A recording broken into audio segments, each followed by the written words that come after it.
ರಾಜ್ಯ ಕಾಂಗ್ರೆಸ್ನಲ್ಲಿ ಆಗ್ತಾ ಇರುವಂತಹ ಬೆಳವಣಿಗೆ ಈಗ ಕಾಂಗ್ರೆಸ್ ವಲಯದಲ್ಲೇ ಒಂದು ರೀತಿಯ ಅಂತ ಚರ್ಚೆ ಏನಿತ್ತು ಅದಕ್ಕೆ ಪುಷ್ಟಿ ಸಿಕ್ಕು ರೆಕ್ಕೆಗಳು ಬಂದು ಹಾರಾಡುವಂತ ಪರಿಸ್ಥಿತಿಗೆ ಬಂದಿದೆ.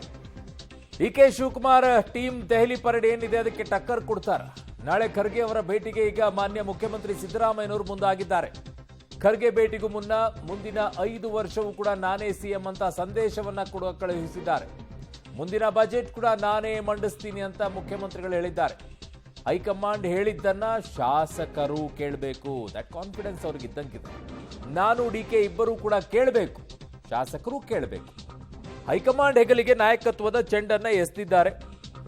ಸಿಎಂ ಸಂಗ್ರಾಮ ಕಡೆ ಹಂತಕ್ಕೆ ಬಂತ. ಎಲ್ಲಾ ರೀತಿಯಲ್ಲೂ ಕೂಡ ಈಗ ಪ್ರಯತ್ನಗಳು ನಡೀತಾ ಇದೆ.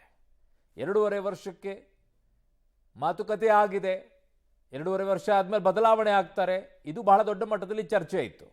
ಬಟ್ ಅದು ಆಗಿತ್ತಾ ಇಲ್ವಾ ಅನ್ನುವಂಥದ್ರ ಬಗ್ಗೆ ಅನೇಕರು ಅನೇಕ ರೀತಿಯಾಗಿ ಮಾತನಾಡ್ತಾ ಇದ್ರು. ಬಾಯಿ ಮುಚ್ಕೊಂಡು ಇರಬೇಕು ಅನ್ನುವಂಥದ್ದನ್ನು ಕೂಡ ಮಲ್ಲಿಕಾರ್ಜುನ್ ಖರ್ಗೆ ಅವರು ಹೇಳಿದ್ರು.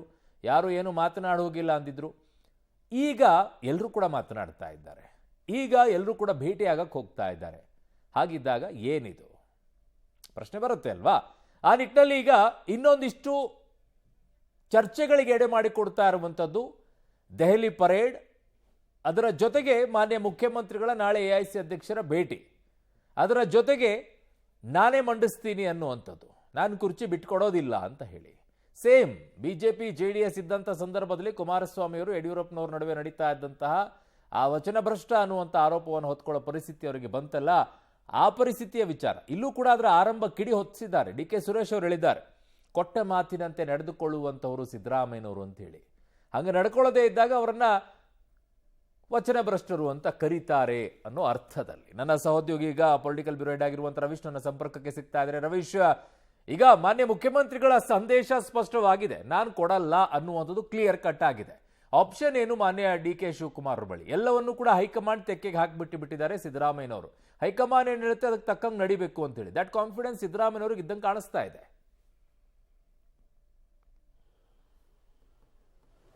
ಅರುಣ್, ಖಂಡಿತವಾಗಿಯೂ ಕೂಡ ಅಧಿಕಾರದಲ್ಲಿ ಇರ್ತಕ್ಕಂಥವ್ರು ಕಡೆಯ ತನಕವೂ ಕೂಡ ವಿಶ್ವಾಸದಲ್ಲೇ ಇರ್ತಾರೆ. ಬಹಳಷ್ಟು ಕರ್ನಾಟಕದಲ್ಲಿ ಸರ್ಕಾರಗಳು ಬಂದಿದೆ, ಮುಖ್ಯಮಂತ್ರಿಗಳಾಗಿದ್ದಾರೆ. ಬಿಜೆಪಿ ಅವಧಿಯಲ್ಲಂತೂ ಒಂದು ರೀತಿಯಲ್ಲಿ 2-3 ಮುಖ್ಯಮಂತ್ರಿಗಳಾದಂತಹ ಒಂದು ಉದಾಹರಣೆಗಳು ಕೂಡ ಇದೆ. ಜೊತೆಗೆ ಸಮ್ಮಿಶ್ರ ಸರ್ಕಾರದ ಅವಧಿಯಲ್ಲೂ ಕೂಡ ಸಾಕಷ್ಟು ನಂಬರ್ ಗೇಮ್, ಬೇರೆ ಬೇರೆ ವಿಚಾರಗಳು ಕೂಡ ಬದಲಾದಂತಹ ಸಂದರ್ಭದಲ್ಲೂ ಕೂಡ ಸಾಕಷ್ಟು ಏರುಪೇರಾಗಿದೆ. ಆದರೆ ಇಲ್ಲಿ ಮುಖ್ಯಮಂತ್ರಿ ಸಿದ್ದರಾಮಯ್ಯನವರು ಒಂದನ್ನ ಕ್ಲೈಮ್ ಮಾಡ್ತಾ, ಅಂದ್ರೆ ನಾನು 5 ವರ್ಷ ಇರ್ತೇನೆ, ನಾನೇ ಬಜೆಟ್ ಮಂಡಿಸ್ತೇನೆ ಅನ್ನೋದನ್ನ ಕ್ಲೈಮ್ ಮಾಡ್ತಾ ಹೈಕಮಾಂಡ್ ಹೇಳ್ದಂಗೆ ನಾ ಕೇಳ್ತೇನೆ ಅನ್ನೋ ಒಂದು ದಾಳವನ್ನು ಉರುಳಿಸ್ತಾ ಇದ್ದಾರೆ. ಹಾಗಾಗಿ ಹೈಕಮಾಂಡ್ ಮುಂದೆ ಏನ್ ಹೇಳ್ತಾರೆ, ಈ ನವೆಂಬರ್ ಕ್ರಾಂತಿ ಹೋಗಿ ನಂಬರ್ ಕ್ರಾಂತಿ ಏನಾದರೂ ಆಗ್ಬಿಡುತ್ತಾ ಅಂತ. ಅಂದ್ರೆ ಯಾರು ಜಾಸ್ತಿ ಇದ್ದಾರೆ ಅವ್ರ ಕಡೆ ನೀವು ತೀರ್ಮಾನ ಮಾಡಿ ಅನ್ನೋ ಹಂತಕ್ಕೂ ಕೂಡ ತಲುಪಿಬಿಡುತ್ತಾ ಅನ್ನೋದು ಈಗ ಚರ್ಚೆ ಆಗ್ತಾ ಇರತಕ್ಕಂಥ ವಿಚಾರ.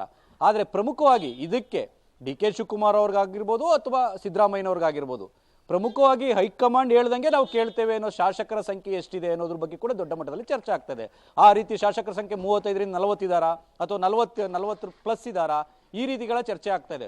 ಒಂದು ವೇಳೆ ಏನಾದರೂ ಇವರಿಬ್ಬರ ಕಿತ್ತಾಟ ಜೋರಾದಂತಹ ಸಂದರ್ಭದಲ್ಲಿ ಹೈಕಮಾಂಡ್ ನಿಷ್ಠ ಶಾಸಕರೇ ಯಾರು ಸಿಎಂ ಅನ್ನೋದನ್ನ ಡಿಸೈಡ್ ಮಾಡ್ಬಿಡ್ತಾರಾ ಅಂತ. ಅಂದ್ರೆ ಹೈಕಮಾಂಡ್ ಇವ್ರನ್ನ ಸಿಎಂ ಮಾಡಿ ಅಂದ್ರೆ ಇವರೇ ಸಿಎಂ ಆಗ್ಬೇಕು ಅನ್ನೋ ಹಂತಕ್ಕೆ ತಲುಪಿಬಿಡುತ್ತಾ ಅನ್ನೋದು ಕೂಡ ಈಗ ಚರ್ಚೆ ಆಗ್ತಾ ಇರ್ತಕ್ಕಂಥ ವಿಚಾರ.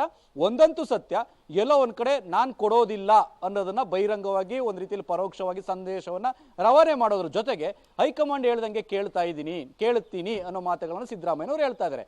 ಹಾಗಾಗಿ ಹೈಕಮಾಂಡ್ ಏನ್ ಹೇಳುತ್ತೆ ಅಂದ್ರೆ ಸಿದ್ದರಾಮಯ್ಯನವರೇ ಕಂಟಿನ್ಯೂ ಆಗಲಿ, ಡಿ.ಕೆ. ಶಿವಕುಮಾರ್ ನೀವು ಇದ್ದಂಗೆ ಇರಿ ಅಂತಾರೋ ಅಥವಾ ಇಲ್ಲ ಬಿಟ್ಕೊಟ್ಬಿಡಿ ಅಂತಾರೋ ಅನ್ನೋದೇ ಬಹುದೊಡ್ಡ ಚರ್ಚೆ, ಬಹುದೊಡ್ಡ ಕುತೂಹಲ ಇರತಕ್ಕಂಥದ್ದು. ಆ ಕಾರಣಗಳಿಗೋಸ್ಕರವಾಗಿ ಡಿ.ಕೆ. ಟೀಮ್ ಕೇಳ್ತಾ ಇರ್ತಕ್ಕಂಥದ್ದು ಏನಿದೆ ಅದನ್ನ ನೀವು ಡಿಸೈಡ್ ಮಾಡಿ, ನಮ್ಗೊಂದು ಕ್ಲಾರಿಟಿ ಕೊಟ್ಬಿಡಿ ಅನ್ನೋ ಕೇಳೋದಕ್ಕೆ ಈಗ ಒತ್ತಡವನ್ನ ಹಾಕಿದೆ. ಈ ಒತ್ತಡ ಎಲ್ಲಿಗೆ ಹೋಗಿ ನಿಲ್ಲುತ್ತೆ ಅನ್ನೋದು ಕೂಡ ಕಾದ್ ನೋಡ್ಬೇಕಾಗತ್ತೆ. ಅದು ನವೆಂಬರ್ ಕಡೆ ವಾರದಲ್ಲಿ ಆಗುತ್ತೋ ಅಥವಾ ಡಿಸೆಂಬರ್ನಲ್ಲಿ ಡಿಸೈಡ್ ಆಗುತ್ತೋ ಕಾದ್ ನೋಡ್ಬೇಕು ಅವರು.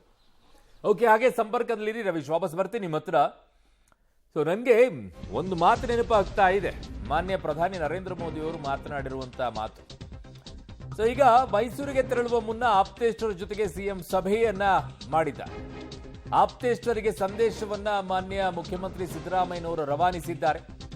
ದೆಹಲಿಗೆ ಹೋಗೋರು ಹೋಗಲಿ, ಅವರನ್ನ ತಡೆಯೋಕ್ಕಾಗುತ್ತಾ ಅನ್ನೋ ಮಾತನ್ನ ಆಡಿದ್ದಾರೆ. ಅವರ ಒಪಿನಿಯನ್ ಅನ್ನ ಅವ್ರು ಹೇಳಿ ಬಿಡಿ ಅಂತ ಹೇಳಿದ್ದಾರೆ. ಸೊ ನಾನು ಏನು ಮಾತನಾಡಬೇಕು, ಹೈಕಮಾಂಡ್ ಹತ್ರ ಮಾತನಾಡ್ತೀನಿ ಅನ್ನುವಂಥದ್ದು ಸಿದ್ದರಾಮಯ್ಯನವರ ವಾದ. ಆಪ್ತರಿಗೆ ಸಿಎಂ ಸಂದೇಶವನ್ನ ಕೊಟ್ಟಿದ್ದಾರೆ. ಉಲ್ಟಾ ಪಲ್ಟಾ ಆಟಕ್ಕೆ ಸಿಎಂ ಟಕ್ಕರನ್ನ ಕೊಟ್ಟಿದ್ದಾರೆ. ದೆಹಲಿ ಪರೇಡ್ಗೆ ರಿವರ್ಸ್ ಗೇರ್ ಅನ್ನ ಹಾಕಿದ್ದಾರೆ. ಸೊ ಮೈಸೂರಿಗೆ ತೆರಳುವ ಮುನ್ನ ಆಪ್ತೇಷ್ಟರ ಜೊತೆಗೆ ಸಿಎಂ ಸಿದ್ದರಾಮಯ್ಯನವರು ಸಭೆಯನ್ನ ಮಾಡಿ ಮಾತನಾಡಿದ್ದಾರೆ. ಅವರು ಮೈಸೂರಿನಲ್ಲಿ ಒಂದು ಮಾತನ್ನ ಆಡಿರುವಂತ ಮಾತು ಕೂಡ ಬಹಳ ಇದೆ. ಎಷ್ಟು ಜನ ಹೋಗಿದಾರ್ರಿ ಅಂತೇಳಿ, ಬಹಳ ಇಂಪಾರ್ಟೆಂಟ್ ಅದು. ಎಷ್ಟು ಜನ ಹೋಗಿದ್ದಾರೆ ಅಂತೇಳಿ. 15 ಜನ ಅಂತ. ಅಲ್ಲಿಗೆ ಅವ್ರ ಮುಖದಲ್ಲಿ ಒಂದು ಮಂದಹಾಸ ಬರುತ್ತೆ. 15 ಜನ ಅಲ್ಲಿಗೆ ಸುಮ್ಮನೆ ಆಗ್ತಾರೆ. ಯಾರ್ಯಾರು ಹೇಳ್ರಪ್ಪ ಅಂತ ಹೇಳ್ತಾರೆ. ಲಿಸ್ಟ್ ಅವ್ರಿಗೆ ಗೊತ್ತಿರೋದಿಲ್ವಾ? ಯಾರ್ಯಾರು ಹೋಗಿದ್ದಾರೆ ಅನ್ನೋದು ಗೊತ್ತಿಲ್ಲಲ್ವ ಅವರಿಗೆ? ಎಲ್ಲ ಗೊತ್ತಿರುತ್ತೆ. ಅದನ್ನು ಕೇಳ್ತಾರೆ ಸುಮ್ಮನೆ. ಸೊ ಹಾಗಾಗಿ ಈಗ ಏನು ಬೆಳವಣಿಗೆ ಆಗುತ್ತೆ, ನಾನು ಆಗಲೇ ಹೇಳ್ತಾ ಇದ್ದೆ, ಮಾನ್ಯ ಪ್ರಧಾನಿ ನರೇಂದ್ರ ಮೋದಿಯವರು ಮಾತನಾಡಿರುವಂಥ ಮಾತು ಬಹಳ ನೆನಪಿಗೆ ಬರ್ತಾ ಇದೆ.